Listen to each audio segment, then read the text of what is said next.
So ఈరోజు మనకు భగవంతుడు అందిస్తున్నటువంటి దివ్యమైన సందేశము ఇంద్రియములను పవిత్రీకరణ చేసే ఉత్తమ విధానం గురించి మనము ఈ మూడవ అధ్యాయము 3-4 శ్లోకాల్లో తెలుసుకుందాము.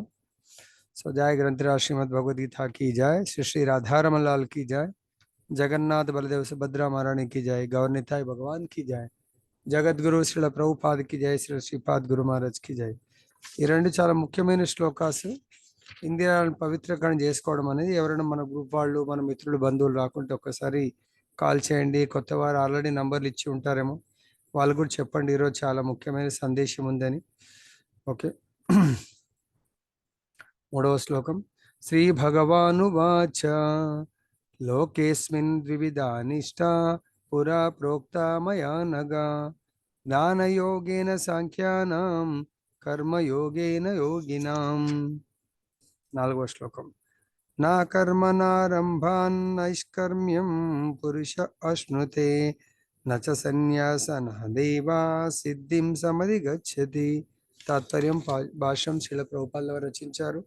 ఓం అజ్ఞానతిమిరాంధస్య జ్ఞానాంజనశలాకయ చక్షురున్మిలితం యేన తస్మై శ్రీ గురవే నమః. నమో ఓం విష్ణుపాదాయ కృష్ణప్రేష్ఠాయ భూతలే శ్రీమతే భక్తి వేదాంత స్వామినితి నామినే. నమస్తే సరస్వతీ దేవీం గౌరవాణి ప్రచారిణే నిర్విశేష శూన్యవాది పాశ్చాత్య దేశతారిణి. జయ శ్రీ కృష్ణ చైతన్య ప్రభు నిత్యానంద శ్రీ అద్వైత గదాధర శ్రీవాసది గౌరభక్త వృంద. హరే కృష్ణ కృష్ణ కృష్ణ హరే హరే, హరే రామ రామ రామ హరే హరే. జయ బలో గ్రంథరాజ్ శ్రీమద్ భగవద్గీత की जय, श्री श्री राधारमण लाल की जय, సమావేత భక్త బృందకి జయ. మీ అందరికీ కూడా భక్తులు ఈరోజు కార్యక్రమంలో పాల్గొంటున్నటువంటి భక్తులందరికీ మరి ఒకసారి కోటి కోటి దండవత్ ప్రణామాలు. వాంఛాకల్పతరుభ్యశ్చ కృపా సింధుభ్యైవ చ పతితానామపవనేభ్యో వైష్ణవేభ్యో నమో నమః. సో దయచేసి ఈ ప్రవచనంలో మీకు ఏమన్నా ఉద్ధరింపబడేటువంటి విషయాలు అర్థమైనాయి అంటే అది కేవలము గురు అండ్ కృష్ణ కృప. మీకు ఏమన్నా బాధకరంగా అనిపించేటువంటి విషయాలు అవి నా నుంచి వెలువడినాయని భావించి వాటిని మన్నించండి. సో మీకు ఏదైనా నచ్చినాయి, చాలా బాగుంది అనుకుంటే అది కేవలము గురు అండ్ కృష్ణుడికి. All glories to Guru and Krishna. Okay, తాత్పర్యం భాష్యం శ్రీల ప్రభుపాదులు రచించారు. చెప్పండి. మాతాజీ పంపించాను, ఇందాక చూశాను. నేను అన్ని మాట్లాడుతున్నాను, వినిపించట్లేదు. మాతాజీ జాయిన్ అవుతానని చెప్పారు, ఇంకా జాయిన్ అవ్వలేదు. నేను మళ్ళీ ఫాలో అప్ చేశాను, వస్తానన్నారు. దేవాది దేవుడైన శ్రీకృష్ణ భగవానుడు పలికెను, పాపరహితుడైన ఓ అర్జున. ఇక్కడ చూడండి, భగవంతుడు తన భక్తుడి విషయంలో పొద్దున కూడా రామచంద్రుడు ఏ విధంగా ఆలోచిస్తాడు, ఏ విధంగా ఇతరులు ఎవరన్నా చెడు మాట్లాడితే దాన్ని వినదలుచుకోడు, దాని గురించి గుర్తుపెట్టదలుచుకోడు, దాని గురించి చూడదలుచుకోడు భగవంతుడు. ఇక్కడ కూడా తన భక్తులను ఎప్పుడు కూడా పాపరహితులుగా తయారు చేయాలనుకుంటాడు, చూడాలనుకుంటాడు భగవంతుడు. సో అందు గురించి అర్జునుని ఓ పాపరహితుడైన ఓ అర్జునాన్ని సంబోధిస్తున్నాడు. అంటే దాని మీనింగ్, మనం అర్జునుడి యొక్క ఫాలోయర్స్ అంటే అర్జునుడు సర్వ పాపంలో, మరి క్షత్రియుడై ఎంతో మందిని సంహరిస్తూ ఉంటాడు, మరి ఆయన పాపరహితుడు ఎట్లా అంటే ఇక్కడ ఆయన క్షత్రియ ధర్మాన్ని కేవలం భగవంతుడి ప్రాతినిధ్యంగా భావిస్తూ కేవలం భగవత్ ప్రీత్యర్థం మాత్రమే తన ఇంద్రియాలను, క్షత్రియ ధర్మాన్ని చేయాలంటే అస్త్రశస్త్రాలను ఉపయోగించాలంటే తన యొక్క శరీరాన్ని, ముఖ్యంగా చేతులను, బుద్ధిని, ఇంద్రియాలను, కంటి చూపుని, ఇవన్నిటి కూడా యూజ్ చేయాలా, కాళ్ళని యూజ్ చేయాలా. అది కేవలం భగవంతుడి సేవగా ఆయన అర్జునుడు ఉపయోగిస్తున్నాడు కాబట్టి ఓ పాపరహితుడా అని సంబోధిస్తా ఉన్నాడు. సో ఇక్కడ మనం కూడా దీని మీనింగ్ ఏంటంటే, మన ఇంద్రియాలను భగవత్ ప్రీత్యర్థం మాత్రమే ఉపయోగించినప్పుడు మనం కూడా పాపరహితుల లిస్ట్లో జాయిన్ అవుతాము. అర్జునుడి యొక్క టీం అర్జునుడి పక్షాన యుద్ధం చేస్తున్న వాళ్ళందరూ కూడా పాపరహితులుగా మారిపోయారు. అంటే వాళ్ళు ధర్మం సైడ్ యుద్ధం చేస్తున్నారు. అదే కౌరవుల సైడ్ వచ్చిన వాళ్ళందరూ కూడా అధర్మం పక్షాన యుద్ధం చేస్తూ ఉన్నారు. కాబట్టి ఇక్కడ అర్జునుని పాపరహితుడమైన ఓ అర్జున అంటున్నారు. తర్వాత చెప్తున్నారు, ఆత్మానుభూతిని పొందగోరు మానవులు రెండు రకములని ఇదివరకే నేను వివరించిని. సో ఆత్మానుభూతి అంటే నేను ఆత్మను అని తెలుసుకొని కోరువారు. సో వాళ్ళలో రెండు రకాలు. ఇంకా నేను శరీరం కూడా కాదు, ఇంకేదో అనుకున్న వాళ్ళ గురించి కాదు. భగవంతుడు ఇక్కడ చెప్తున్నారు, నేను ఆత్మను అని ఆత్మ సాక్షాత్కారము లేదంటే ఆత్మ అనుభూతిని పొందగోరే వాళ్ళు రెండు రకాలు. అంటే రెండు రకాల మానవులు అంటున్నారు. అంటే మానవులు అంటే రెండు మార్గాలను అవలంబిస్తారన్నట్టు ఇక్కడ. ఓకే, దాంట్లో ఒకటవ వర్గం వాళ్ళు సాంఖ్యము మరియు తాత్విక కల్పనల ద్వారా అవగాహన చేసుకోనగోరగా, మరికొందరు భక్తి యోగం ద్వారా దానిని అవగాహన చేసుకొనగోరుదురు. సో దీంట్లో మనకు ఆచార్యులు చెప్తారు, శాస్త్రాన్ని కూడా మూడు అనుమాన, ప్రత్యక్ష, శిక్ష, తర్వాత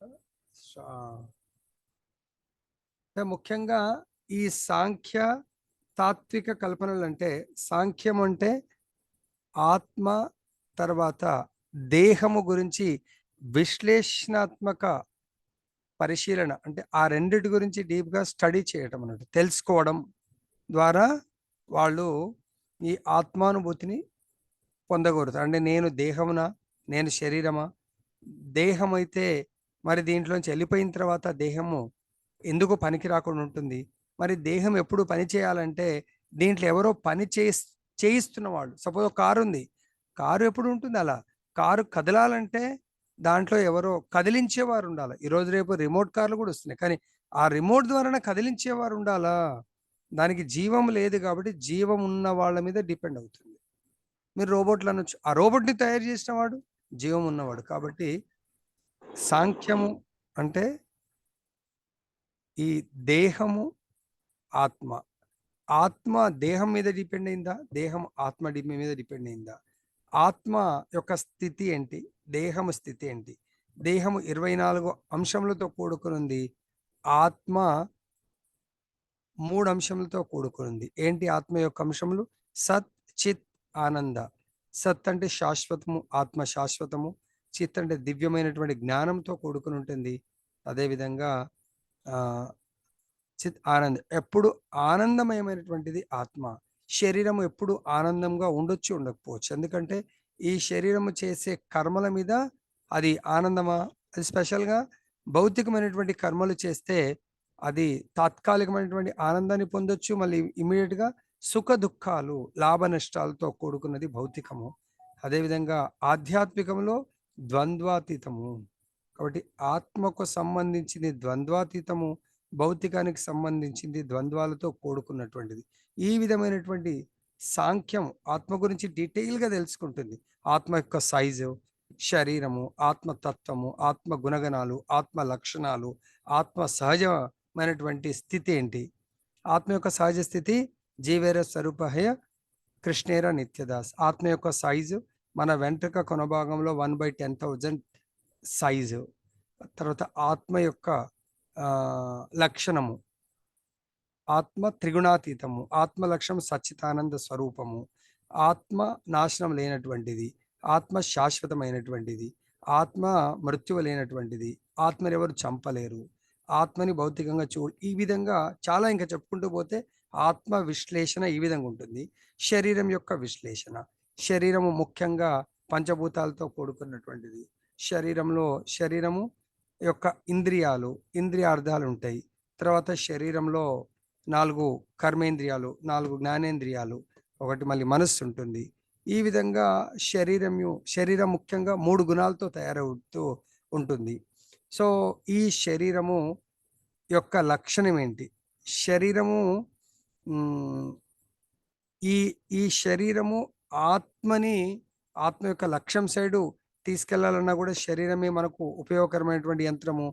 ఆత్మని ఈ భౌతికమైనటువంటి సంసార సాగరంలో ముంచి వేయాలన్నా కూడా శరీరం మీద డిపెండ్ అవుతుంది. కాబట్టి ఈ శరీరంకు ఉన్నటువంటి ఇంద్రియాలకు ఆత్మ బాస్ అవ్వాలా. ఈ ఇంద్రియాలకు ఆత్మ దాసుడిలాగా అయిపోయింది అనుకోండి, నిజమైన దాస్యత్వం భగవంతుడికి అది మర్చిపోవాల్సి వస్తుంది. మనం మర్చిపోయాం కాబట్టి రోజు ఈ శరీరం యొక్క ఇంద్రియాలు చెప్పినట్టు వింటున్నాము. ఈ మన ఇంద్రియాలే కాదు, మన ఎక్స్టెన్షన్ ఇంద్రియాలు, వైఫ్ అనే ఇంద్రియాలు, పిల్లలు అనే ఇంద్రియాలు, తాత ముత్తాత అనే ఇంద్రియాలు, అంటే ప్రభుజీ వాళ్ళ మాట వినద్దా? సో అక్కడ మనము భాగవతం 5.5.18లో మనకి ఏం చెప్తున్నారు? నమోచేద్యహ సముపేత మృత్యుం, నన్ను ఈ మృత్యు సంసాగరం నుంచి దాటించని వాళ్ళు, గురువైనా ఆయన గురువు కాదు, తండ్రి అయినా తండ్రి కాదు, తల్లి అయినా తల్లి కాదు, తర్వాత బంధువులు కూడా బంధువులు కాదు, స్నేహితులు స్నేహితులు కాదు, భార్య కూడా నిజమైన భార్య కాదు, భర్త కూడా నిజమైన భర్త కాదు. అంటే మీరు తప్పుగా భావించుకోకండి. నేను సపోజ్ మునిగిపోతున్నాను అనుకోండి, సో మునిగిపోతున్నప్పుడు సపోజ్ వైఫ్ మునిగిపోతుంటే భర్త యొక్క ధర్మము వైఫ్ని ఆ యొక్క నదిలోంచి బయటకు లాగాల. తర్వాత కుమారుడు మునిగిపోతుంటే తండ్రి, నిజమైన తండ్రి ఆ నదిలోంచి బయటకు లేకపోతే పనిలే, వాడు పోతే నాకు ఒక పీడబోతుంది అనేవాడు నిజమైన తండ్రి కాదు. అలా బంధువులు కూడా నేను మునిగిపోతున్నా అంటే నన్ను రక్షించాలా. నా గురువు గారు కూడా నన్ను అలా, నేను ఈ సంసార సాగరంలో ఎన్నో జన్మల నుంచి మునిగిపోతున్నాను, తేలుతున్నాను, మునిగిపోతున్నా అంటే మళ్ళీ పునరపి జననం మరణం అవుతా ఉంది. కానీ నన్ను ఎవరు రక్షించలేకపోతున్నారు. ఎవరైతే నన్ను రక్షించగలరో వాళ్ళు నా నిజమైన బంధువులు, నిజమైన గురువు, నిజమైన తండ్రి అన్నీ అన్నట్టు. అట్లాని రెస్పెక్ట్ ఇవ్వద్దని కాదు, భర్తకు రెస్పెక్ట్ ఇవ్వండి, కానీ మిమ్మల్ని మీరు ముందుకు అంటే ఈ భవసాగరం నుంచి దాటడానికి ప్రయత్నం చేయండి. మీరు యాజ్ ఎ వైఫ్ అనుకోండి, హస్బెండ్ అనుకోండి, తండ్రి అనుకోండి, పిల్లల్ని రక్షించండి. వాళ్ళు లేదు లేదు మేము ఇందులోనే మునిగిపోతామంటే డోంట్ ఫోర్స్, ఇంకా వాళ్ళ కర్మ వాళ్ళది. మునిగిపోతా అనేటోడికి మనం ఏం చేయగలుగుతాం? కానీ మనం మీరు మునగకండి వాళ్ళ కొరకు. ఇది ఈ విధంగా సాంఖ్యం అంటే ఆత్మ గురించి, శరీరం గురించి చాలా డీటెయిల్గా ఆల్రెడీ చెప్పాం మనం చాలాసార్లు. ఇప్పుడు జస్ట్ శాంపుల్గా చెప్తున్నాను. డీటెయిల్ డిస్కషన్ చేసి దాని ద్వారా ఇంకా డెప్త్ ఎంతో ఉంటుంది. దాని ద్వారా లేదా మరియు తాత్విక కల్పనలు. సో కృష్ణ భక్తి ఇలా ఉండొచ్చు, కృష్ణుడు ఇలా ఉండొచ్చు, రాముడు ఇలా ఉండొచ్చు, రాముడు ఇలా చేసే అంటే నా మానసిక అంటే నేను ఊహించుకుంటా ఉంటాను. లైక్ ఎగ్జాంపుల్ మన ఆచార్యులు చెప్తా ఉంటారు, ఎడారిలో అలా మనం ఎటు చూసినా ఎడారి ఉంటుంది, దూరంగా చూస్తే అక్కడ ఏదో వాటర్ పాండ్, ఏదో చెరువులాగా కనబడతా ఉంటుంది. మళ్ళీ దగ్గరికి వెళ్తే అక్కడ చెరువు ఉండదు, ఇంకా దూరం కనబడతా ఉంటుంది, దూరం వెళ్తూ ఉంటుంది. అలా మనం తాత్విక కల్పనల ద్వారా మనము చాలా కష్టం అన్నట్టు రీచ్ అవ్వటం. లైక్ దీనికి మన ఆచార్యులు చెప్తా ఉంటారు, మన తండ్రి ఎవరు అనేది డిఎన్ఏ ఆర్ఎన్ఏ ఎన్నో టెస్ట్లు చేస్తే తేల్చుకోవడం చాలా కష్టం. తెలుసుకోవచ్చాము కానీ కష్టం. కానీ అదే ఒక తల్లి ద్వారా చాలా సులభం. తల్లికి తెలుస్తుంది. సో ఆమె భర్త ఎవరు, ఆమెకు ఎవరి ద్వారా కుమారుడు జన్మించాడని తెలుసు. కాబట్టి తల్లి అనే సాక్ష్యాన్ని మనం నమ్మినట్టు అయితే తండ్రిని ఈజీగా మనం విశ్వసించగలము. ఆ విధంగా సాంఖ్యం మరి తాత్విక కల్పన అనేది ఒక మార్గం అయితే, ఇంకొక మార్గము ఈ ఆత్మానుభూతి మార్గము, భక్తి యోగం ద్వారా దానిని సులభంగా అవగాహన చేసుకోవచ్చు. భక్తి యోగంలో ఎలా అంటే, భక్తి యోగంలో ఉన్నటువంటి గొప్పదనము దీంట్లో ఆచార్య పరంపర ద్వారా, భగవంతుడి నుంచి వస్తున్నటువంటి పరంపర ద్వారా, ఆచారులు, తండ్రి, తల్లి అనే శాస్త్రం ద్వారా మనం ఎవరు అనేది ఈజీగా చెప్పగలుగుతారు. దాంట్లో ఆత్మానుభూతి, నేనెవరో తెలుస్తుంది. తర్వాత భగవంతుడు ఎవరు తెలుస్తుంది, నాకు భగవంతుడికి సంబంధం ఏంటి తెలుస్తుంది, నా కర్తవ్యం తెలుస్తుంది, నా లక్ష్యం తెలుస్తుంది. అప్పుడు చాలా సులభము భక్తి యోగము. దాంట్లో ఏంటంటే సాంఖ్యంలో ముఖ్యంగా అందులో థీరీ పాటే ఉంటుంది, ప్రాక్టికల్ అనేది చాలా కష్టం. ఇక్కడ భక్తి యోగంలో థీరీ కంటే ఎక్కువ ప్రాక్టికల్ ఉంటుంది. ముందు చూద్దాం మనం. సమయం మీరు చాలా లేట్ స్టార్ట్ చేసాం. ఓకే, భాష్యం ద్వితీయ అధ్యాయపు 39వ శ్లోకమున సాంఖ్యయోగం మరియు కర్మయోగము లేక బుద్ధి యోగం అనేది రెండు విధముల పద్ధతులను భగవానుడు వివరించాడు. 39వ శ్లోకంలో భగవంతుడు అంటే ఆల్రెడీ మనం లాస్ట్ చాప్టర్లో చాలా డీటెయిల్గా మనం చర్చించాము. ఇక్కడ చూద్దాం మనం. ఇంతవరకు నేను సాంఖ్యమును అనుసరించి భాష్యంలో చాలా డీటెయిల్గా చెప్పారు. వైదిక నిఘంటు అయిన నిరుక్తిని అనుసరించి సాంఖ్యం అనగా సంపూర్ణంగా వివరించినది, అంటే డీటెయిల్ స్టడీ చేస్తున్నట్టు. ఎట్లయితే బిఎస్సి, ఎంఎస్సి అంటే డిగ్రీ, పీజీ, పిహెచ్డిలో చాలా డీప్. ఒక సబ్జెక్ట్ తీసుకొని దాంట్లో రీసెర్చ్ చాలా డెప్త్గా వెళ్తారు అన్నట్టు. సాంఖ్యం అంటే ఇంకా అంత ఎవరో ఆచార్యులు చెప్పారో అది నమ్మటం అనేది కాదు. దాంట్లో మొత్తం డెప్త్గా ఇది ఎలా, దీనికి నిదర్శనం ఎట్లా, దీనికి ఏంటి ప్రూఫ్ అని వెళ్తూ ఉంటారు. సాంఖ్యం అన్నది ఆత్మ యొక్క వాస్తవ స్వభావం వివరించు తత్వము. యోగ అంటే ఇంద్రియముల నియంత్రణ కూడుకుని. సాంఖ్య యోగము అంటే ఇక్కడ ఆత్మ ఇందాక చెప్పినట్టుగా ఆత్మ యొక్క డీటెయిల్ డిస్క్రిప్షన్ చెప్పేది సాంఖ్యము. తర్వాత ఆత్మ దేని తీసుకుంటుంది? శరీరం తీసుకుంటుంది. శరీరానికి ఏమున్నాయి? ఇంద్రియాలున్నాయి. ఆ ఇంద్రియాల యొక్క నియంత్రణ యోగా. అంటే యోగా ద్వారా ఇంద్రియాలని నియంత్రణ చేయొచ్చు అని మనకి ఇక్కడ వివరిస్తా ఉన్నారు. నెక్స్ట్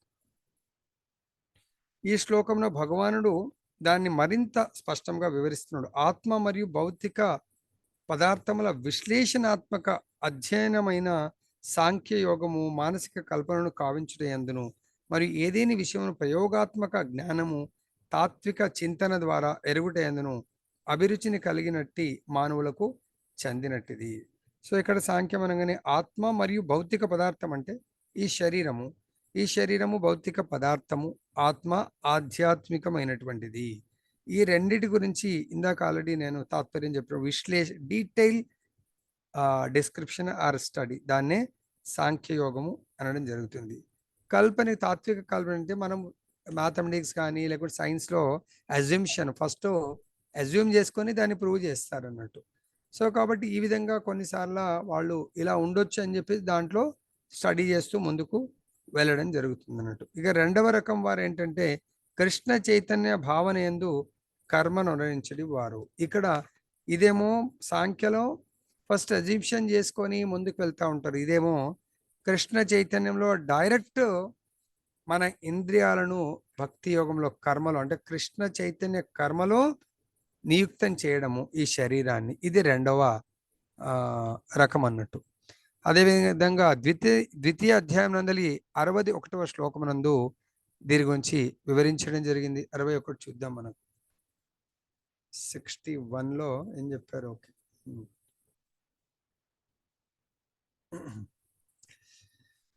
సో 61లో ఈ దేని గురించి చెప్పారంటే ఈ రెండవ రకము కృష్ణ భక్తి యోగం గురించి చెప్పారు. 61వ శ్లోకంలో మీరు భాష్యంలో చూసినట్టయితే భక్తి యోగంలో ఏ విధంగా మనము నియుక్తం చేయొచ్చు మన ఇంద్రియాలను, అది శ్రీమద్ భాగవతం 9.14 to 9.4.18 to 20 ఆ 3 శ్లోకం 18, 19, 20లో సవైమన కృష్ణ పదార విందయోర్ వాచాంసి వైకుంఠ గుణాను వర్ణనే కరౌ హరేర్మందిర మార్జనాదీషు శృతిం చకారాచ్యుత సత్కతోదయే. సో ఈ విధంగా ఈ 3 శ్లోకాల్లో మనకు వివరించారు అంబరీష్ మహారాజ్ యొక్క చరిత్రలో. అంబరీష్ మహారాజ్ చరిత్రలో మన యొక్క ముఖ్యమైనటువంటి ఈ శరీరంలో భాగాలను నవదా భక్తుల్లో మనం ఏ విధంగా భగవంతుని చేరుకునే మార్గము 9 మార్గాలు ఉన్నాయన్నట్టు. నవవిధ భక్తులు. ఆ నవవిధ భక్తులు ఒకటి ద్వారా వెళ్ళొచ్చు, 9, 2, 3, 4 పార్టిసిపేట్ చేసి వెళ్ళొచ్చు. లేదా అంబరీష్ మహారాజ్ 9 మార్గాల్లో కూడా తన ఇంద్రియాలను నియుక్తం చేశాడు. దాంట్లో ముఖ్యంగా ఇక్కడ మనకు చెప్తున్నారు అంబరీష్ మహారాజ్ తన మనస్సుని శ్రీకృష్ణ భగవాని పాద పద్మముల యందు సదా నెలకొల్పేవాడు అన్నట్టు. భగవంతుడి యొక్క పాద పద్మాలను ధ్యానిస్తూ ఉండేవాడు. 2, శ్రీకృష్ణుని ధామముని వర్ణించుట తన వాక్కులను ఉపయోగించేవాడు. అంటే భక్తి యోగంలో రెండవ రకం. భక్తి యోగం ద్వారా మనం ఎలా ఆత్మానుభవ స్థితికి వెళ్ళగలుగుతాము, భగవంతుని వర్ణించు. ప్రభుజీ వీళ్ళని మ్యూట్ చేయండి. ప్రభుజీ అందరినీ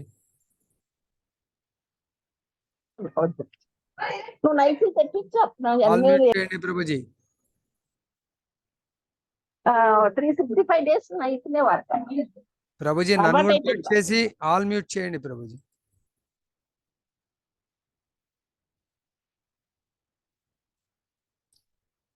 సో ఇక్కడ వాక్కుని భగవంతుడి ధామంను వర్ణించడం ద్వారా, భగవంతుడి యొక్క నామ రూప గుణ లీలలను వర్ణించడం ద్వారా, తర్వాత తన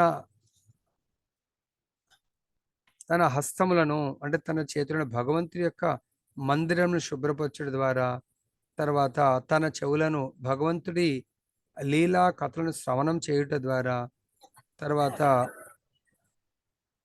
ప్రభుజీ అందరిని ఆల్ మ్యూట్ చేయండి ప్రభుజీ. నన్ను కూడా మ్యూట్ చేస్తేనే మళ్ళీ అన్మ్యూట్ చేసుకుంటాను ప్రభుజీ.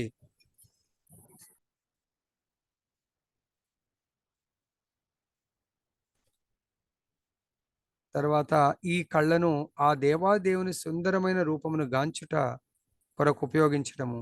తర్వాత ఈ దేహాన్ని ఇతర భక్తులను కలిసినప్పుడు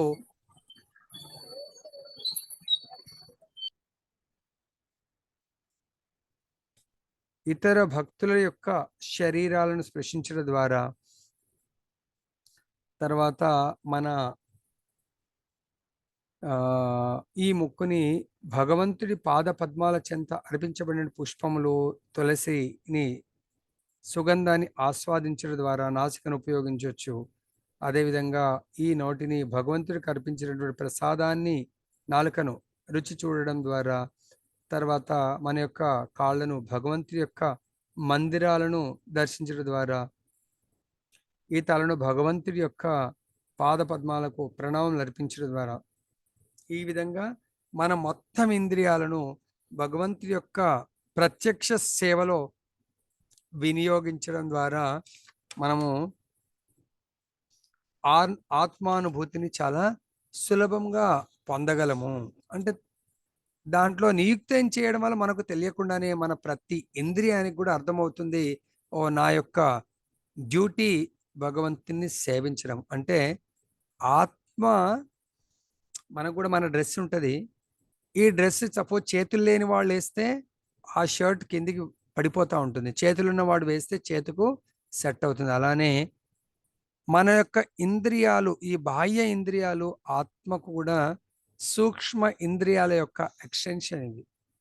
కాబట్టి ఈ ఇంద్రియాలన్నిటి కూడా ఆత్మ యొక్క, సపోజ్ మన చేయి ఉంది, ఈ చేతికి షర్ట్ ఉంది అనుకోండి, షర్ట్ కానీ కోట్ కానీ, ఆ కోట్ మన మాట వినకపోతే షర్ట్ ఇలా లేపితే, చేతి ఇలా లేపితే కోట్తో సహా లేవాలి.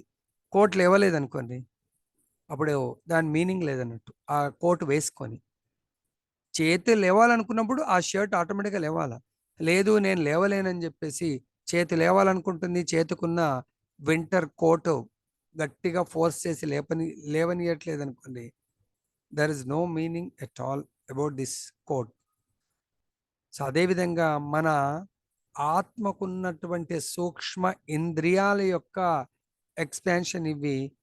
మన ఆత్మకున్న ఇంద్రియాల మాట ఈ శరీర ఇంద్రియాలు వినట్లేదు అన్నట్టు. కాబట్టే ఈ శరీర ఇంద్రియాలన్నీ కూడా ఆత్మ ఇంద్రియాలను లీడ్ చేస్తూ ఉంది. అదే ఆత్మ ఇంద్రియాలు భగవంతుని సేవించాలనుకుంటాయి. అదే మీకు ఆధ్యాత్మిక శరీరానికి ఆత్మకు తేడా ఉండదు. ఎందుకు తేడా ఉండదంటే అక్కడ ఆత్మ యొక్క ఇంద్రియాలు, సూక్ష్మ ఇంద్రియాలు దేని కొరకు పనిచేస్తాయో ఆధ్యాత్మిక శరీరము దాని కొరకే అది ఎస్ బాస్ అంటూ ఉంటుంది. కానీ భౌతిక శరీరము త్రిగుణాలతో కూడుకుంటుంది కాబట్టి ఆధ్యాత్మికమైనటువంటి ఆత్మ ఇంద్రియాల మాట వినదు. అదే ఆధ్యాత్మిక శరీరం యొక్క ఇంద్రియాలు ఏవైతే ఉంటాయో, సో యాజ్ ఇట్ ఈస్గా అవి మాట వింటూ ఉంటాయి అన్నట్టు. సో ఇక్కడ అదే చెప్తున్నారు మనకు. 61వ శ్లోకంలో మనము తర్వాత 39వ శ్లోకం, బుద్ధి యోగం లేక కృష్ణ చైతన్యం యొక్క సిద్ధాంతం అనుసరించి కర్మ చేయటం వలన మానవుడు కర్మబంధం నుండి విడిపడగలడని, పైగా అట్టి కర్మ వలన ఎట్టి దోషములు కలగవని శ్రీకృష్ణ భగవానుడు తెలిపి ఉన్నాడు. కాబట్టి ఆత్మకు సంబంధించినటువంటి కర్మలను, ఆత్మానందము, ఆత్మ ఏ కర్మ చేస్తే ఆనందం ఉంటుందో ఈ శరీరం దాన్ని యాక్సెప్ట్ చేసినప్పుడు ఎటువంటి దోషాలు ఉండవు, ఎటువంటి పాప కర్మ రాదు. శరీరము తనకిష్టం వచ్చినట్టుగా కర్మలు చేస్తే దానివల్ల అది అకర్మ, లేకుంటే అకర్మ కాదు, ఏమంటారు, కర్మ లేదా వికర్మగా మారుతుంది. ఆత్మ కోరుకున్న విధంగా చేసే కర్మను ఆ కర్మ అంటారు. కర్మ బంధనాల నుంచి అది ఆ, కర్మ బంధనాల్లోంచి చాలా సునాయాసంగా బయటపడేటువంటి కర్మ అన్నట్టు, కర్మాతీతం అన్నట్టు అది. ఓకే. 61వ శ్లోకంలో బుద్ధి యోగం అనగా భగవానుని పైననే మరింత విశదంగా చెప్పవలనని, శ్రీకృష్ణుని పైననే పూర్తిగా ఆధారపడుటచే ఇంద్రియములన్నింటినీ సులభంగా నియంత్రింపవచ్చునని స్పష్టంగా వివరింపబడింది. కనుక ధర్మము తత్వశాస్త్రముల వలె ఈ రెండు యోగములు పరస్పరం ఒకదానిపై మరొకటి ఆధారపడి ఉన్నవి. తత్వము లేనటువంటి ధర్మము కేవలము సిద్ధాంతము లేక మూఢ విశ్వాసము. కొందరు తన తోచిన ధర్మాన్ని, ఇప్పుడు ఈరోజు కొంతమంది రామనవమి చేసుకున్నారు, వాళ్ళకు తోచిన విధంగా, వాళ్ళకు నచ్చిన విధంగా ఏదో చేస్తూ ఉంటారు. తత్వం అంటే ఈ యొక్క శాస్త్ర అనుసారము చేయకుండా, లేదండి మా పెద్దల నుంచి చేస్తున్నారు, మా టెంపుల్ ఆచారము, లేకుంటే మేము మా ఊరి ఆచారము ఇలా చేస్తామంటే అది మూఢ విశ్వాసముకి, అంధవిశ్వాసం కింద మారుతుంది. శాస్త్ర ఆదేశానుసారం, శాస్త్రానుసారము చేయాలి. లేదంటే ధర్మము లేనటువంటి తత్వము కేవలం కొన్ని మార్లు మూర్ఖపు పట్టుదల, మానసిక కల్పనను మాత్రమే కాగలదు. తత్వము కూడా ధర్మము అనుసారంగా ఉండాలి. సపోజ్ ఎగ్జాంపుల్, ధర్మము అన్న పదము ధర్మంతో సాక్షాత్ భగవత్ ప్రణీతం. సో భగవంతుడు యుగ ధర్మం చెప్పాడు. ఇదే శాస్త్రము లేదండి పూర్వకాలము యజ్ఞ యాగాదుల ద్వారా మనిషి ఉద్ధరింపబడేవాడు, అది అన్ని యుగాలకు అదేనండి. అది తత్వం ఉంది, కానీ యుగ ధర్మం కూడా ఉంటుంది. అదే తత్వాన్ని కలియుగ ధర్మం ఏంటో దాని ప్రకారం చేయాలి. లేదంటే లేదండి సత్యయుగంలో ధ్యానం చేసేవాళ్ళు, అది సత్య యుగము, భగవంతుణ్ణి పొందడానికి కొరకే ధ్యానము. కానీ కలియుగంలో ఆ ధ్యానం లేదు. కలియుగంలో భగవంతుడు చెప్పాడు, కృతే ధ్యాయతో విష్ణు, విష్ణువు కొరకు ధ్యానం చేయండి, విష్ణువు పాదాల పైన మనస్సు కేంద్రీకరించి ధ్యానం చేయండి, అప్పుడు విష్ణువుని పొందుతారు. కానీ ఆ యుగం మారేసరికే త్రేతాయుగంలో, త్రేతాయం యజతో మకై, త్రేతాయుగంలో యజ్ఞ యాగాదుల ద్వారా భగవంతుని పొందగలరు. ఎవరి కొరకు? భగవత్ ప్రీత్యర్థం యజ్ఞ యాగాదులు చేయండి, భగవంతుని పొందగలరు. అదేవిధంగా ద్వాపరే పరిచర్యాయాం, ద్వాపర యుగంలో నవదా భక్తులు ఏమన్నారు? అర్చన, అర్చా విగ్రహారాధన, దాని ద్వారా భగవంతుని పొందొచ్చు. కలియుగంలో కలౌ తత్ హరికీర్తన, కలియుగంలో ద బెస్ట్ యుగ ధర్మము. మరి అది కూడా తత్వం శాస్త్రాల్లో చెప్పారు, కలిసంతరణ ఉపనిషత్తులో చెప్పారు. హరే కృష్ణ కృష్ణ కృష్ణ హరే హరే, హరే రామ రామ రామ హరే హరే. సో కలిసంతరణ ఉపనిషత్తులో ఏం చెప్పారు? ఇతి షోడశకం నామ్నాం కలి కల్మష నాశనం, నాథః పరతరోపాయ సర్వవేదేషు దృశ్యతి. సో కలియుగంలో ద బెస్ట్ మంత్ర ఇతి షోడశకం, 16 పదాలు 32 అక్షరాలతో కూడుకున్నటువంటి హరే కృష్ణ మహామంత్రాన్ని మించినటువంటి తరుణోపాయం లేదు. దేనికి? కలియుగంలో ఉన్నటువంటి మనకు దుఃఖాలను ఇచ్చేటువంటిది ఏంటి? కలియుగంలో ద్వేషాలు, తర్వాత మనకు ఇతి షోడశకం నామ్నం కలి కల్మషన, కలియుగంలో కల్మషాలు ఏంటంటే ఒకరికొకరు ఈర్ష్య ద్వేషాలతో కూడుకున్నటువంటి యుగం కలియుగం. ఆ ఈర్ష్య ద్వేషాలను మన లోపల తొలగించాలి అంటే హరినామం వల్ల చాలా సులభంగా అవి మన నుంచి దూరం అయిపోతాయి. అవి మన యొక్క బద్ధ శత్రువులు. కాబట్టి మనకు ధర్మాన్ని పాటించాలి. ధర్మము అంటే తత్వము, శాస్త్ర ప్రకారం ఉండాలి. అప్పుడు అది మనని పవిత్రీకరణ చేస్తుంది. నెక్స్ట్ ఎందుకంటే పరతత్వానుభూతి కొరకు శ్రద్ధతో యత్నించేవారు కూడా చివరకు కృష్ణ చైతన్య మార్గమునకే వస్తారు. అవన్నీ మార్గాలు మళ్ళీ that all the routes are leads to Krishna conscious, Krishna చైతన్య మార్గానికి అవి మళ్ళీ హైవేకు అన్నట్టు. ఈ కృష్ణ చైతన్య మార్గం అంటే హైవేకు ఎక్కడం జరుగుతుంది. హైవే ద్వారా మళ్ళీ భగవంతుని చేరుకో. కనుకనే శ్రీకృష్ణుడే పరమ లక్ష్యమై ఉన్నాడు. భగవంతుడే పరమ లక్ష్యము. కృష్ణస్తు భగవాన్ స్వయం. సో ఇది మనకు భాగవతంలో కూడా చెప్పడం జరిగింది. కృష్ణుడే స్వయం భగవంతుడు. ఇక మిగతా వాళ్ళందరూ కూడా అంశాంశాలు, అవతారాలు. సో కాబట్టి ప్రతి ఒక్కరి లక్ష్యము కృష్ణ ఆర్ రామ ఆర్ విష్ణు. ఈ విషయం భగవద్గీత యందు తెలుపబడింది. జీవాత్మకు మరియు పరమాత్మకు మధ్య గల యథార్థ సంబంధమును అవగాహన చేసుకుంటే అన్నింటి యందును ముఖ్య అంశమై ఉంది. సో ఇందాక విశ్లేషణాత్మక స్టడీ అంటే వివరణ అంటే మనము అంటే ఆత్మ ఎవరు, పరమాత్మ ఎవరు, ఆత్మ పరమాత్మ మధ్య గల సంబంధము. ఆత్మ మమైవాంశో జీవలోకే జీవభూత సనాతన, భగవంతుడు చెప్తున్నాడు. ఆత్మ జీవులందరూ నా యొక్క అంశములు. వాళ్ళు ఎటువంటి వాళ్ళు? శాశ్వతమైనటువంటి అంశములు, వాళ్ళు వేరు కాదు. మరి వారి ధర్మము, ఇప్పుడు నా చెయ్యి నేను బ్రతికున్నంత కాలము చెయ్యి నాలో ఒక భాగము. నాలో అంటే శరీరంలో ఒక భాగము. కాబట్టి ఈ చెయ్యి యొక్క, కాలు యొక్క, కన్ను యొక్క, చెవి యొక్క ధర్మము నన్ను సేవించడము. కానీ నన్ను అంటే శరీరాన్ని సేవించడం కాదు, ముఖ్యంగా చెప్పాలంటే ఆత్మను సేవించడం. అంటే ఆత్మకు అనుకూలంగా ప్రతిస్పందించడము, లేదంటే ఆత్మ ఆజ్ఞానుసారము చెయ్యి ప్రవర్తించాలి. కానీ శరీరముకు అనుకూలంగా ప్రవర్తిస్తే మనం పతనం అయిపోతాము. తర్వాత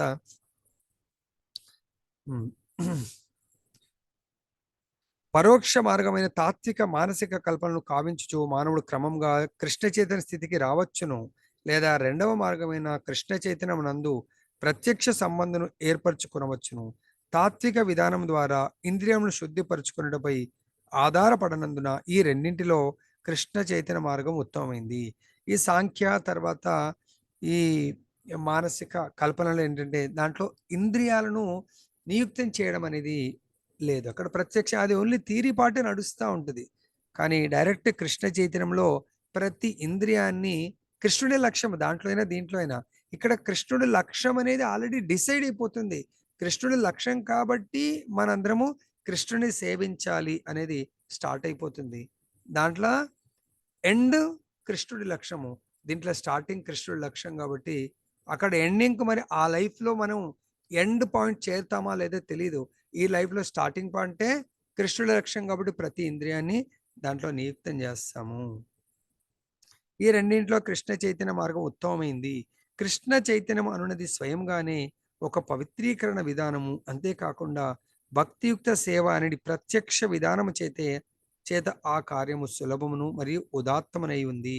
దీంట్లో మనకు చైతన్య మహాప్రభు లీలలో ఒక ఎగ్జాంపుల్ మహాప్రభు చేసి చూపిస్తారు. అంటే కృష్ణ చైతన్య మార్గము మన ఇంద్రియాలు పవిత్రీకరణ అయినప్పుడు ఆత్మకు అనుకూలంగా మన జర్నీ సాగుతుంటుంది. అలా ఆత్మకు అనుకూలంగా అంటే భగవంతుని సేవించే మార్గము. అలా ఎప్పుడైతే మన ప్రతి ఇంద్రియం భగవంతుని సేవించే మార్గంలో కృతకృత్యులు అవుతారో అప్పుడు భగవంతుడు ప్రసన్నమవుతాడు. దాంట్లో చైతన్య మహాప్రభు యొక్క పీరియడ్లో సౌత్ ఇండియాలో ఒక బ్రాహ్మణుడు, ఆయనకు చదువు రాదు అంతగా, కానీ ఆయన కృష్ణ చైతన్య మార్గంలో ఏదైతే మన ఆచార్యుడు చెప్పారో భగవంతుణ్ణి శరణాగతి పొందడానికి, భగవంతుడి శుద్ధ భక్తుడైనటువంటి గురుదేవులకు శరణాగతి పొంది ఆయన ఆదేశాలను పాటించినట్టు అవుతే చాలా సులభంగా భగవంతుణ్ణి ప్రసన్నం చేసుకొని భగవత్ సాక్షాత్కారం పొందొచ్చు అని ఆచార్యులు చెప్తారు. సో పొద్దున మనకు రామచంద్రుడి యొక్క లీలలో ఆ విధంగా గురువుగారి ఆదేశం పాటించడము అనేది ఏ ధర్మం కిందకి వస్తుంది? హరే కృష్ణ గురుజీ, విశేషణ తర్ధర్మం. Very nice Mataji. విశేష తర్ధర్మము. ఆ బ్రాహ్మణుడు గురువు గారి దగ్గర శరణాగతి పొంది గురువు గారి దగ్గర దీక్ష తీసుకొని గురువుగారి ఆజ్ఞలను పాటించడానికి సిద్ధమవుతాడు. అప్పుడు గురువుగారు ఆయనకి ఏం చెప్తారంటే నిత్యము భగవత్ పారాయణం, గీతా పారాయణం చెయ్యి నువ్వు అని చెప్తాడు అన్నట్టు. సో ఆయన ఇంకా భగవద్గీత చదవరాదు ఆయనకు, కానీ గురువుగారు చదవరాకున్నా చదువుమన్నాడు. నాకు చదువు రాదు కదా గురువు గారు అని ఎదురు ప్రశ్న వేయలేదు ఆయన. గురువుగారి యొక్క అదే వాల్మీకి నాకు రామ అనరాదు, నేను మంత్రం చెప్పను అనలేదు. సరే ఓకే, నేను ఈ 2 పదాలు చెప్తున్నాను, దానిని ఉచ్చరించు, నీకు ఇప్పటి వరకు చేసినటువంటి పాపకర్మంతా కూడా పవిత్రీకరణ జరుగుతుంది అని చెప్పాడు. ఓకే అన్నాడు. నీకు రాజదండన, ఏ నేరాలన్నిటి కూడా విముక్తుడు అయిపోతావు నువ్వు అన్నాడు. అంటే గురువు గారి యొక్క వచనాల పైన దృఢమైనటువంటి విశ్వాసం ఉండాలి మనకు. ఓకే అన్నాడు ఆయన. మరా నుంచి రామ రామ రామ రామ అని మహా కవిగా మారిపోయాడు. అదేవిధంగా ఈ బ్రాహ్మణుడు కూడా ఆచార్యుడు చెప్పాడు, విన్నాడు. భగవద్గీత తీసుకొని ఆయన కొన్నిసార్లు ఉల్టా పట్టుకొని కేవలం ఈ పోస్టర్ మీద చూసుకుంటూ రోదిస్తా ఉన్నాడు. ఆయన పేజీలు తిప్పుతా ఉన్నాడు. సో పోస్టర్లో ఏముంది? అర్జునుడు కూర్చున్నాడు, భగవంతుడు నిలబడ్డాడు. సో భగవంతుడు ఆ రథాన్ని నడుపుతా ఉన్నాడు. ఆయన ఆ కళ్ళెంబడి నీళ్లు అశ్రుధారలు గారుతా ఉన్నాయి. కొంతమంది ఆయనని జోక్ చేస్తూ హేళన చేస్తూ వెళ్ళేవాళ్ళు. సో అనుకు చైతన్య మహాప్రభు ఈ సౌత్ ఇండియా యాత్రలో సో ఆయనని కలవడానికి వస్తాడు అన్నట్టు. అప్పుడు చైతన్య మహాప్రభు చూస్తాడు, అందరూ ఆయనని జోక్ చేస్తూ నవ్వుకుంటూ వెళ్ళిపోతా ఉన్నారు. ఇప్పుడు చైతన్య మహాప్రభు ఆయన ఏడుస్తూ ఉన్నాడు. ఆయనకు అడుగుతూ, బ్రాహ్మణ ఎందుకు ఏడుస్తున్నారు మీరు అంటే, భగవద్గీత చూస్తే ఆయన కరెక్ట్గా కూడా పట్టుకోలేదు. ఎందుకు మీరు ఏడుస్తున్నారంటే, ఏం లేదు స్వామి, నా గురువు గారు ఇలా నాకు ఆదేశం ఇచ్చారు, కానీ నాకు అంత చదువు రాదు. మరి చదువు రాదంటున్నావు, భగవద్గీత పట్టుకొని ఎందుకు ఏడుస్తున్నావంటే, భగవంతుడు పరమ దయాలు, అఖిలాండ కోటి బ్రహ్మాండ నాయకుడు. ఆయన ఆఫ్టర్ ఆల్ అర్జునుడు ఈ బ్రహ్మాండం ఒక స్మాలెస్ట్ పార్టికల్ లాగా జీవుడు. ఆయన కొరకు అంత పెద్ద పొజిషన్లో ఉండి ఈ చిన్న అసలు లెక్క కూడా లేడు అర్జునుడు. అటువంటి అతని కొరకు డ్రైవ్ చేస్తా ఉన్నాడు. ఆయన డ్రైవర్ పొజిషన్ అంతా లోయెస్ట్ పొజిషన్ తీసుకున్నాడు తన భక్తుల కొరకు. భక్త వత్సలుడు అని నాకు ఏడుపు వస్తుంది. భగవంతుడు చూడండి, అదే మనం మానవులము మన పొజిషన్ కంటే చిన్నవాడి గురించి ఏదన్నా కొంచెం చెయ్యాలంటే 10 సార్లు ఆలోచిస్తూ ఉంటాం. మరి ఏంది ఈయనేంటి నేనేంటి, ఆయనకు నేను కార్ డ్రైవ్ చేయాలనా అని. అటువంటిది భగవంతుడు చూడండి ఎంత తన భక్తుల కొరకు ఎటువంటి పొజిషన్ అయినా స్వీకరించడానికి రెడీగా ఉన్నాడంటే, చైతన్య మహాప్రభు దీనికి పెద్ద పెద్ద స్కాలర్ కూడా అవసరం లేదు. నువ్వు స్కాలర్లు కూడా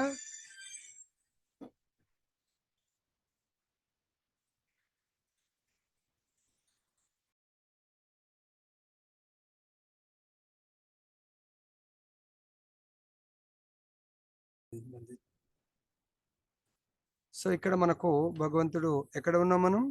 పవిత్రీకరణ విధానంలో. సో ఆయన చూడండి, చదువు రాదు, ఏం రాదు, కానీ గురువు గారి ఆదేశాలను పాటించడం వల్ల ఇంద్రియాలు పవిత్రీకరణ అయిపోయాయి. ఆత్మ యొక్క స్థితి తెలిసిపోయింది. ఆత్మ యొక్క ప్రయాణము గురు కృప వల్ల భగవంతుణ్ణి సేవించడము అనేది అర్థమైపోయింది. కాబట్టి బెస్ట్ దానికి పెద్ద రీసెర్చ్ లేదు, పెద్ద తలబాదుకునేది లేదు. కేవలం గురువు గారు ఇచ్చిన సేవని ఆయన నిర్వర్తిస్తూ తన యొక్క జన్మని సార్థకత చేసుకున్నారు. నెక్స్ట్ చూద్దాం.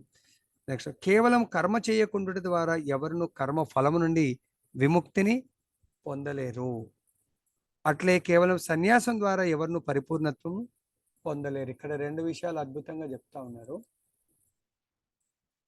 అంటే అర్జునుడు చెప్పాడు, ఇదంతా కూడా నేను కర్మ అంటే నేను క్షత్రియుడి కర్మ చేయడం వల్ల ఎంతో పాపము అనిపిస్తుంది నాకు, కాబట్టి బెటర్ ఏమీ కర్మ చేయకుండా ఐడియల్గా ఉంటే బాగుంటుంది అనుకున్నాడు. దానివల్ల కూడా విముక్తి పొందలేరు అని చెప్తున్నారు. అదేవిధంగా బెస్ట్ సన్యాసం తీసుకుంటే, సో ఈ సన్యాసం కేవలము బాహ్య కర్మలు చేయడం వల్ల నాకు పాపం వస్తుంది అనే ఉద్దేశంతో సన్యాసం తీసుకుంటే కూడా పరిపూర్ణత్వం పొందలేరు. ఈ 2 మార్గాల ద్వారా కూడా పరిపూర్ణత్వం పొందలేరు అని మనకు చెప్తున్నారు భాష్యం. భౌతిక జనుల హృదయంలో శుద్ధిపరచుట కొరకై విధింపబడినటువంటి విద్యుక్త ధర్మములను నియమంగా పాటించి పవిత్రుడైనప్పుడు మానవుడు సన్యాసాశ్రమం స్వీకరించవచ్చు. అందుగురించి సన్యాసము తీసుకునే ముందు మనకు 4 ఆశ్రమాలు ఉన్నాయి. 4 ఆశ్రమాలు ఏంటి? రికమెండ్ చేయరు అన్నట్టు, చాలా తక్కువ మందికి. సో ఎందుకంటే అన్లెస్ అంటిల్ ఇప్పుడు మన ఇస్కాన్లో అయితే సన్యాసం తీసుకోవాలన్నా చాలా టెస్ట్లు పెడతా ఉన్నారు అన్నట్టు. ఈవెన్ మన ఏదైనా దీక్ష తీసుకోవాలన్నా కూడా కంపల్సరీ ఆ దీక్షకు అర్హతలు సంపాదించిన తర్వాతనే తీసుకోవాలి. కానీ చాలామంది ఏదో అది ప్యాషన్ లాగా ఫ్యానటిక్, అంటే అది ఒక పేరు వచ్చేస్తుంది నాకు, సో దానివల్ల మనం ఎన్నో అపరాధాలు చేస్తూ ఉంటాం. అన్లెస్ అంటిల్ మనది మనకే నేను పవిత్రం అయ్యానా లేదా, అసలు నేను దీక్ష తీసుకోవడానికి అర్హత ఉందా లేదా అది చూసుకొని సన్యాసం కూడా చాలా మంది కొంతమంది తీసుకుంటూ ఉంటారు. కానీ ఆయనకు చూసే ఏమీ అర్హత ఉండదు, పూర్ణత్వం ఉండదు, సన్యాసం తీసుకుంటూ ఉంటారు. అప్పుడు చాలా మంది పడిపోయే అవకాశం ఉంటుంది. దీక్షలు తీసుకుంటారు, పడిపోయే అవకాశం ఉంటుంది, లాభం ఉండదు దానివల్ల. దీక్ష తీసుకుంటే దీక్ష అనే దాంట్లోనే ఉంది, నేను నియమాల పట్ల చాలా స్ట్రిక్ట్గా ఉండాలి. ఏ నియమాలు? మొట్టమొదటిది నామము. 16 మాలలు 106 6 చేయవలసిందే. తర్వాత 4 నియమాలు, అవి సూర్యుడు ఇటు అటు అయినా పర్వాలేదేమో కానీ మనం మాత్రం ఇటు అటు కాకుండా ఆ స్థితి కంటే ఇంద్రియాలను నేను జయించాలా. మన నియమాలు పాటించినప్పుడు ఇంద్రియాలు కోఆపరేట్ చేయటమే. ఇంద్రియాలు కోఆపరేట్ చేయకపోతే మన నియమాలను పాటించలేము. సో మరి దానికి కావాల్సింది ఏంటి? పరిపూర్ణత్వము, పరిపూర్ణమైనటువంటి జ్ఞానం ఉండాలి. జ్ఞానం విజ్ఞానం, జ్ఞానంతో పాటు ప్రాక్టికల్ అప్లికేషన్ ఉండాలి. ప్రాక్టికల్ అప్లికేషన్ చేసేది ఏంటి? ఇంద్రియాలు. ఇంద్రియాలు ప్రాక్టికల్ అప్లికేషన్ కోఆపరేట్ చేయనప్పుడు you should not take diksha and sanyas. అర్థమైందా? అట్టి పవిత్రీకరణం లేకుండా హఠాత్తుగా సన్యాసం స్వీకరించడం ద్వారా మానవునికి జయము సిద్ధింపదు.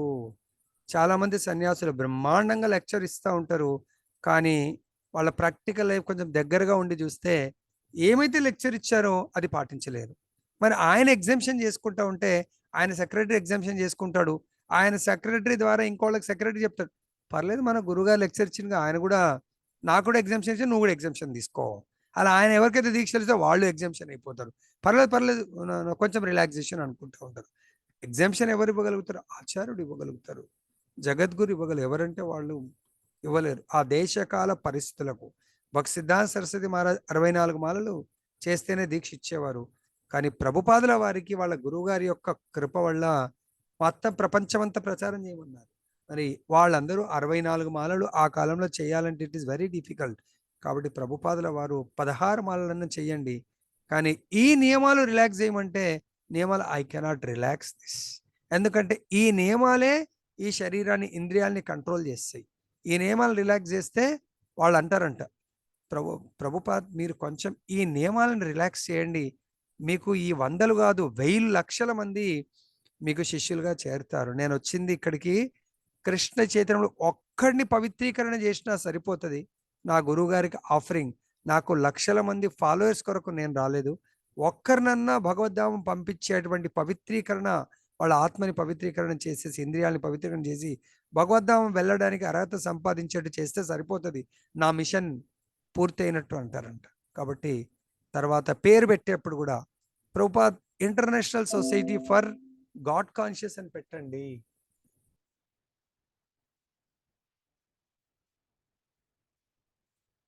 గాడ్ కాన్షియస్ అని పెట్టమంటారంట.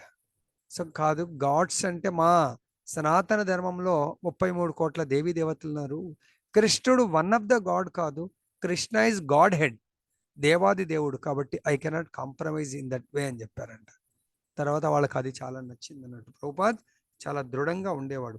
కేవలం సన్యాసమును స్వీకరించినంతనే లేక కామ్యకర్మల నుండి విరమణ పొందినంతనే మానవుడు నారాయణుతో సమానుడు కాగలడనేది అద్వైతవాదుల సిద్ధాంతము. ద్వైతం అంటే 2, అద్వైతం అంటే 1. నేను బ్రహ్మన్, నువ్వు బ్రహ్మన్, భగవంతుడు బ్రహ్మన్, మనందరం కూడా బ్రహ్మన్, మనందరం కూడా దేవుళ్ళమే అనుకునేది ఈ అద్వైత ఫిలాసఫీ. కాబట్టి కేవలం చాలా మంది మాయావాదులు సన్యాసం తీసుకొని నేను భగవంతుని అయిపోయినా అనుకుంటారు, నేను దేవుడిని, నువ్వు కూడా దేవుడికి కాగలుగుతావు అంటారు. సో నోబడి, జీవా కెనాట్ బికమ్ గాడ్, భగవంతుడు కాలేడు, నారాయణుడు కాలేడు. కానీ ఈ సిద్ధాంతం శ్రీకృష్ణ భగవానుడు ఆమోదించుట లేదు. హృదయం పవిత్రము కానిదే సన్యాసం స్వీకరించినచో అది కేవలం సాంఘిక జీవిత క్రమమునకు సంక్షోభమును మాత్రమే కలిగించును. అట్లు కాకుండా మానవుడు తన విద్యుక్త ధర్మములను నిర్వర్తింపకున్నను దివ్యమైన భగవత్ సేవను స్వీకరించి తన శక్త్యానుసారము పురోగమించినచో బుద్ధి యోగం భగవానుచే ఆమోదింపబడును. కాబట్టి ఇక్కడ హృదయము పవిత్రీకరణము కానిదే. హృదయ పవిత్రీకరణకు చైతన్య మహాప్రభు చైతన్య శిక్షాష్టకంలో ఏ శ్లోకం చెప్తారు? సో కాబట్టి చేతో దర్పణమార్జనం, మన యొక్క హృదయ దర్పణాన్ని క్లీన్ చేయడానికి కొరకు ఉత్తమమైనటువంటి మార్గము మనము భగవంతుడి యొక్క హరే కృష్ణ మహామంత్రాన్ని జపించడము. మనం హృదయ మాలిన్యం తొలగించుకోవాలంటే శ్రీకృష్ణ పరం విజయతే శ్రీకృష్ణ సంకీర్తనం. సో మనకు భగవద్గీతలో లాస్ట్ శ్లోకంలో ఏం చెప్పారు? వాట్ ఈస్ ద లాస్ట్ శ్లోక? 18.78. యత్ర యోగేశ్వరः కృష్ణో యత్ర పార్థో ధనుర్ధరः తత్ర శ్రీర్విజయో భూతిః ధ్రువా నీతిర్మతిర్మమ. ఎచ్చట యోగేశ్వరుడైన శ్రీకృష్ణుడుండునో, ఎచ్చట మేటి ధనుర్ధారి అయిన అర్జునుడుండునో, అచ్చట సంపద, విజయము, అసాధారణమైన శక్తి, నీతి నిశ్చయంగా ఉండును. మరి ఇక్కడ మరి భగవద్గీత ప్రకారం ఈ శ్లోకము చేతోదర్పణ మార్జనం పరం విజేతే శ్రీకృష్ణ సంకీర్తనం. భగవంతుడి శ్రీకృష్ణ భగవానుడి యొక్క సంకీర్తనకు భగవంతుడికి డిఫరెన్స్ లేదు. మరి భగవంతుడు అర్జునుడు అంటే భక్తుడు, భగవంతుడు భక్తుడు ఎక్కడ ఉంటారో అక్కడ విజయము, సంపద, అసాధారణమైన శక్తి, నీతి, బుద్ధి అన్నీ కూడా ఉంటాయని చెప్తున్నారు. ఇక్కడ భగవంతుడు ఆ విధంగా మనం ఏదో సన్యాసం తీసుకొని హృదయ పవిత్రి జపం చేయడు, తర్వాత భగవంతుడు భగవద్గీతలో చెప్పిన ఒక్క ఆదేశం కూడా పాటించలేడు, బ్రహ్మముహూర్తంలో లేవలేడు, బ్రహ్మముహూర్తంలో సాధన చేయలేడు, సాయంత్రం ముని యోగి పడుకోనవలసిన భక్తుడు పడుకోనవలసినటువంటి సమయంలో ఆ సన్యాసి మేల్కొంటాడు. సో అదేవిధంగా ఆ భక్తులు మేల్కొండ పడుకునే సమయంలో ఆయన ఆ రివర్స్ డైరెక్షన్లో వెళ్తున్నాడు అనుకోండి, బ్రహ్మముహూర్తంలో లేవలేడు, ఈవినింగ్ తొందరగా పడుకోవాలా అప్పుడు మేల్కొంటాడు. మరి అటువంటి అతను సాంఘిక జీవితం ఒక సంక్షోభమును మాత్రమే కలిగిస్తాడు తప్ప నిజమైనటువంటి ఆయన మేలుని చేకూర్చలేడు. అటువంటి సన్యాసం వృధా. ఎంతో మంది మాయావాదులు ఎంతో మంది రెడ్ బట్టలు వేసుకొని నేను కూడా సన్యాసిని, నేను కూడా గురువుని అని చెప్పేసి చెప్పుకుంటూ ఉంటారు. కానీ వాళ్ళు పాటించేది మాత్రం నా గీత పాటించరు, భాగవతం పాటించరు, ఇంకా మరి ఏ శాస్త్రాన్ని పాటిస్తారో తెలియదు. మరి జీవిత లక్ష్యమే భగవంతుడు, పరమ లక్ష్యం భగవంతుడు. వాళ్ళు చెప్పే దాంట్లో భగవంతుడు లక్ష్యం ఉండడు, భగవంతుడి యొక్క భక్తియుక్త సేవే ఉండదు, ఎక్కడ పడితే అక్కడ తింటా ఉంటాడు ఆయన. భగవంతుడికి ఆఫరింగ్ ఉండదు, భగవంతుడు ఏమీ ఉండదు, పర్వాలేదు హోటల్ నడుస్తుంది ప్రభుజీ. మరి అటువంటి వాళ్ళు ఏం సన్యాసులు, అటువంటి వాళ్ళు పాప వాళ్ళకు చాలా మంది ఫాలోయర్స్ ఉంటారు. మరి అటువంటి వాళ్ళు సంఘానికి సంక్షోభం అంటున్నారు. మానవుడు తన విద్యుక్త ధర్మం నిర్వర్తింపకున్నను దివ్యమైన భగవత్ సేవను స్వీకరించి తన శక్తానుసారము పురోగమించినచో బుద్ధియోగము భగవాను చే ఆమోదింపబడింది. స్వల్పమప్యస్య ధర్మస్య త్రాయతే మహతో భయాత్. అనగా అట్టి ధర్మాచరణము స్వల్పంగా ఆచరింపబడినను మానవుని ఘోరమైనటువంటి నుండి, అంటే భయంకరమైనటువంటి పరిస్థితి నుండి రక్షిస్తాడు. కాబట్టి ఇక్కడ మనకు తెలుసుకోవాల్సింది ఏంటంటే భగవంతుణ్ణి కొంచెమన్నా ఈ యుగ ధర్మం ప్రకారము భగవంతుణ్ణి సేవించినట్టయితే భగవంతుడు అనుక్షణము రక్షిస్తూ ఉంటాడు. కొంచెమన్నా అంటే చూడండి, వానరులు పెద్ద పెద్ద బండరాలతో సేవ చేస్తూ ఉన్నారు, వారధి కట్టేటప్పుడు ఉడత తనకు తోచిన సాయం చేసింది. అదేవిధంగా జటాయువు రావణాసురుడు చంపేస్తాడని తెలుసు, కానీ తన యొక్క శక్తితో కొద్ది కాలం పాటు ఆయన నిరోధించగలిగితే నా జీవితం ధన్యమైపోతుందని చెప్పేసి నిరోధించడానికి ప్రయత్నం చేస్తుంది. వాడు రెక్కలు కట్ చేస్తే కూడా పోరాడి పోరాడి అక్కడ రామచంద్రుడికి అట్లీస్ట్ వాడు ఎటు సైడ్ వెళ్ళాడో ఇన్ఫర్మేషన్ ఇస్తే కూడా చాలు, ఇన్ఫర్మేషన్ ఇచ్చి చనిపోతానని చెప్పేసి తన యొక్క జీవితాన్ని సీతమ్మ వారిని రక్షించడంలో తను అంకితం చేస్తుంది. అప్పుడు రామచంద్రుడు తన తండ్రికి చెయ్యనటువంటి అంత్యక్రియలను జటాయువుకు చేస్తూ ఉంటాడు. అంటే అక్కడ చూడండి, కర్మ మన విద్యుక్త ధర్మం, లక్ష్మణుడి యొక్క విద్యుక్త ధర్మం, రాముడి యొక్క విద్యుక్త ధర్మం తండ్రి తల్లి మాట పాటించాల. మరి ఈయన యొక్క విద్యుక్త ధర్మం ఆయన తల్లి, తర్వాత తన భార్య కూడా ఉంది. రామచంద్రుడితో పాటు సీతమ్మ వారు వెళ్తున్నారు, లక్ష్మణుడితో పాటు వెళ్ళట్లేదు కదా. మరి తన భార్య యొక్క ధర్మం, తన యొక్క ధర్మం భార్యని రక్షించాలా, భార్య తల్లిని కూడా సేవించాలా. కానీ ముఖ్యమైన ధర్మము రామచంద్రుడు, ఆ పరమాత్మ, ఆయనని సేవించడమే నా యొక్క ధర్మం అని చెప్పేసి ఇది సామాన్య ధర్మాన్ని వదిలేసి విశేష ధర్మము కొరకు వెళ్ళిపోయాడు. అంటే అక్కడ కూడా చూడండి, మరి మనం కూడా ప్రభుజీ అనుకరించొచ్చా? అక్కడ కూడా తన భార్య పర్మిషన్ తీసుకున్నాడు, తన తల్లి పర్మిషన్ తీసుకున్నాడు. వాళ్ళు కూడా భార్య, నిజమైన భార్య అని ఎవరిని అంటారు? భగవంతుడి సేవకు తన యొక్క భర్తను ప్రోత్సహించిన వాళ్ళు నిజమైన భార్య. భగవంతుడి యొక్క సేవ కొరకు తన కుమారుని నియుక్తం చేసిన వాళ్ళు నిజమైన తల్లి. అక్కడ అది నిరూపించారన్నట్టు వాళ్ళు. అర్థమైందా? సో కాబట్టి భరతుడు ఉన్నాడు, భరతుడు తన తల్లి కోరికను రిజెక్ట్ చేస్తాడు. ఎందుకు? స్వామి కార్యమే నా కార్యము అని చెప్పేసి, నేను దాన్ని స్వీకరించలేను అని చెప్పేసి. సో ఆ విధంగా మనము భగవంతుని సేవించడమే మన యొక్క పరమ ధర్మము. దీనికి శ్రీమద్ భాగవతం 1.2.28-29లో కూడా వాసుదేవ పరావేద వాసుదేవ పరాక్రియ దాంట్లో మనకు చాలా డీటెయిల్గా డిస్క్రిప్షన్ ఇవ్వడం జరిగింది. తర్వాత 9.27లో కూడా భగవద్గీత 9.27లో కూడా మన పవిత్రీకరణ ఏ విధంగా జరుగుతుందనేది మనకు మొన్న మహారాజు గారు చెప్పినప్పుడు కూడా మనం దాన్ని చర్చించాము. 9.27 యత్ కరోషి యదశ్నాసి యజ్జుహోసి దదాసి యత్ తపస్యసి కౌంతేయ తత్ కురుష్వ మదర్పణం.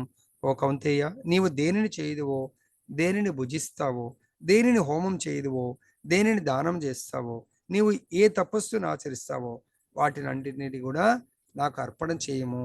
సన్యాసం తీసుకొని ఈ పని చేయకపోతే వేస్ట్. మరి మనము గురువు గారి యొక్క ఆధ్వర్యంలో, సో గురువు గారి ఆదేశానుసారం మన జీవితాన్ని కొనసాగించినట్టయితే చాలా సులభంగా మనము పవిత్రీకరణ చేసుకోవచ్చు. సో ఈరోజు మన భక్తులందరూ కూడా చాలా అద్భుతమైన సేవ చేశారు. ఇంతటితో మనం ముగిద్దాం. ఎవరికైనా ఏమైనా సందేహాలు ఉంటే అడుగు, చాలా సమయం అయింది కాబట్టి. గ్రంథరాజ్ శ్రీమద్ భాగవతం की जय, श्री राधारमण लाल की जय, ग्रंथ श्रीमद् भगवद गीता की जय, राधारमण लाल की जय, जगत गुरु श्री प्रभुपाद की जय, श्री श्रीपाद गुरु महाराज की जय. ఎవరికైనా ఏమైనా సందేహం